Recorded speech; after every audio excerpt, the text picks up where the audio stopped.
Okey. Darjah 2 menunjukkan suatu persimpangan jalan raya tanpa lampu isyarat. Persamaan jalan raya yang dilalui oleh kereta P ialah ini. Okey, jadi ini adalah persamaan bagi kereta P. Ini. Dan persamaan jalan raya yang dilalui oleh kereta Q adalah ini. Okey, sebuah kereta P bergerak dengan kelajuan 80 km. Okey, kereta P ni kelajuannya adalah 80 km per jam pada sebatang jalan raya yang lurus, dan sebuah kereta Q bergerak dengan kelajuan 40 km per jam dari satu persimpangan kecil. Jika kereta Q tidak berhenti dan terus membelok ke kanan ketika tiba di persimpangan tersebut. Okey, so tak ada apa kat situ. Okey. So kelajuan untuk kereta P ni adalah 80 km per hour per jam. Okey, manakala untuk kereta Q kelajuannya adalah 40 km per jam.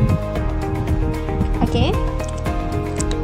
Okey, so kita tengok kepada soalan A. Okey, soalan A, cari koordinat titik berlakunya pelanggaran.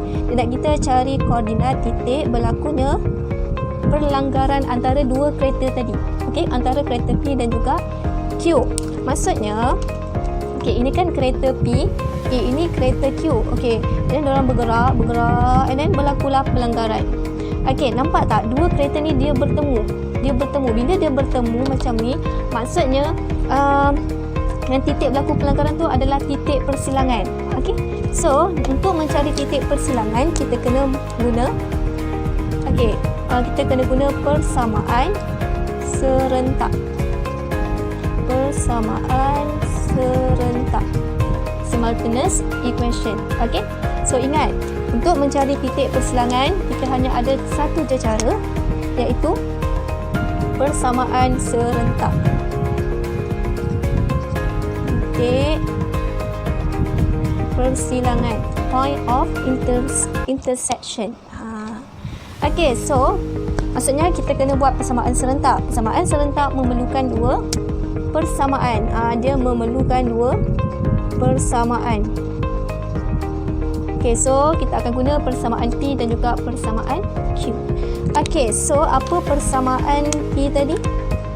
Persamaan P tadi adalah Y sama dengan 2X tambah 6. Okey, ini adalah persamaan untuk kereta P. Persamaan untuk kereta Q adalah X per 20 tambah Y per 10 sama dengan 1. Okey, jika melibatkan pecahan, cikgu nak korang olah menjadi bentuk linear. Okey, so maksudnya dekat sini kita kena samakan pembawah dia. So, sini 20 kan? So, yang 10 ni kita darabkan dengan 2 untuk dapatkan 20. Okey, so kita akan dapat X per 20 tambah 2Y per 20 sama dengan 1. Okey, so kita juga boleh tulis X tambah 2Y per 20 sama dengan 1. Okey, nampak tak? Okey, so 20 ni kita pindah je ke kanan. So, kita akan dapat bentuk linear lah. So, dekat sini dapat 20. Okey, dapat tak? Nampak tak? Okey, kejap. Okey, so ini adalah persamaan yang pertama kita. Okey, yang bawah sekali ni adalah persamaan yang kedua. Okey. So, nak cari nilai dia. So, nak cari nilai XY, kan kita nak cari koordinat kan? Koordinat, kita kena tahu nilai XY. So, ni macam ni. X dan juga Y. Okey. So, untuk mendapatkan nilai X dan juga Y, kita kena guna persamaan serentak. Persamaan serentak kita ada dua cara lah. Sama ada kita guna kaedah penggantian, substitution ataupun penghapusan, elimination, bergantung lah. Okey, so kita ada persamaan yang pertama dan juga yang kedua. Okey, jika kita lihat di sini, Y ni sudah menjadi subjek, betul tak? Okey, so kita masuk je Y ni ke dalam sini.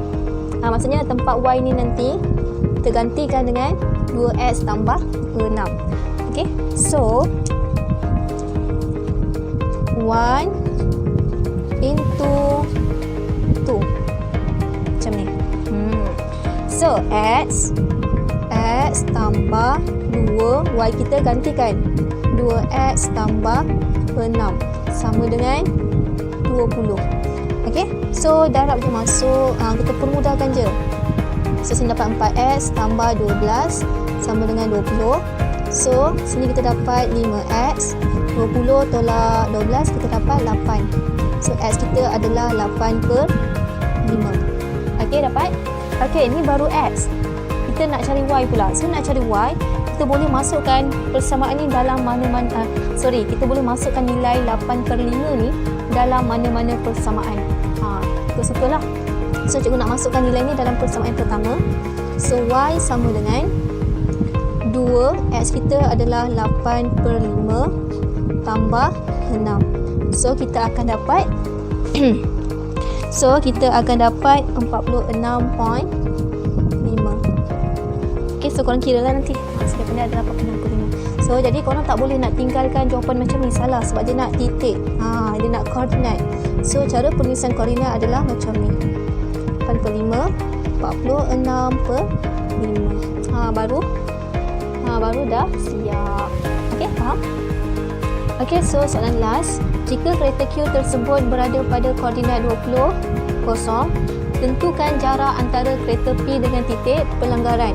Okey, so dekat sini kenapa cikgu tulis ni? Okey, soalan minta kita cari jarak antara kereta P dengan titik pelanggaran. Okey, titik pelanggaran kita tahu 8 per 5, 46 per 5 titik pelanggaran. Okey, dalam topik ni geometri koordinat kita ada formula jarak, betul tak? Tapi kita tak boleh nak pakai untuk soalan ni. Kenapa? Sebab koordinat untuk kereta P ni tak ada. Jadi kita kena cari apa hubungan hal laju yang diberi tadi dengan jarak. So inilah fizik. Velocity, hal laju sama dengan jarak bahagi masa. Okey. So dekat sini ini adalah hal laju kereta P lah. Ini adalah hal laju kereta P. Sini jarak kereta P dengan titik pelanggaran tu. Kita nak cari J ni. Ini masa-masa berlaku pelanggaran. Dua kereta tu berlaku pelanggaran. Okey, so dua-dua nilai ni tak ada. Nilai untuk hal laju dah ada. 80 km per jam, yang tak adanya adalah M. So kita kena cari M ni dulu. M ni kita boleh cari menggunakan kereta Q. Cuba ada bagi maklumat kita kat sini. Adalah function dia. Okey. Okey, so nak cari masa, kita masih pakai formula ni juga. So kita fokus kepada kereta Q. Kita nak cari masa kan. So hal laju untuk kereta Q dah ada 40 km per jam, yang tak adanya adalah jarak. Tapi jarak untuk kereta Q ni kita boleh cari. Sebab apa? Sebab kita ada dua koordinat. Koordinat titik Q, koordinat kereta Q dan juga koordinat titik pelanggaran. Kita ada dua koordinat. Jadi kita bolehlah cari pakai formula jarak. So step yang pertama adalah kita cari jarak antara kereta Q dengan titik pelanggaran. Okey. So koordinat untuk kereta Q adalah 20, 0. Koordinat bagi titik pelanggaran, okey, yang tadi 8 per 5, 46 per 5. So pakai je formula jarak. Okey, ada diberi dalam lampiran rumus nanti. So jarak sama dengan, okey, dia ada punca kuasa. Okey, dia mulakan dengan X. Okey, mulalah tulis yang mana dulu pun tak apa. So cikgu ambil 20 tolak 8 per 5 kuasa 2 tambah, sini formula ni mesti tambah. Okey, kita pergi ke Y pula. 0 tolak 46 per 5 kuasa 2. Okey, dan semua ni kita punca kuasakan. Okey, cuba tekan kalkulator berapa nilai dia. So kita akan dapat 20.57. Kita dapat 20.57. Okey, so kita dah ada jarak. Okey, masuk je lah dalam formula ni. Okey, so kita buat untuk kereta Q dulu untuk dapatkan masa. Okey, kita buat untuk kereta Q dulu untuk dapatkan masa diorang accident tu. Okey, so V dia untuk Q adalah 40. So 40 sama dengan jarak dia ini 20.57. Okey, ini masa yang kita nak cari. So pindah-pindah je. So kita akan dapat 0.5 5143. Okey. Okey, next. Barulah kita boleh cari jarak kereta api dengan titik pelanggaran. So, barulah fokus kepada kereta api.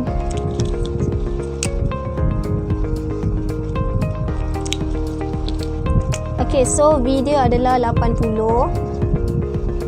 Jarak dia kita nak cari M dia ni 5143. So, pindah-pindah sejarak dia kita akan dapat 41.145.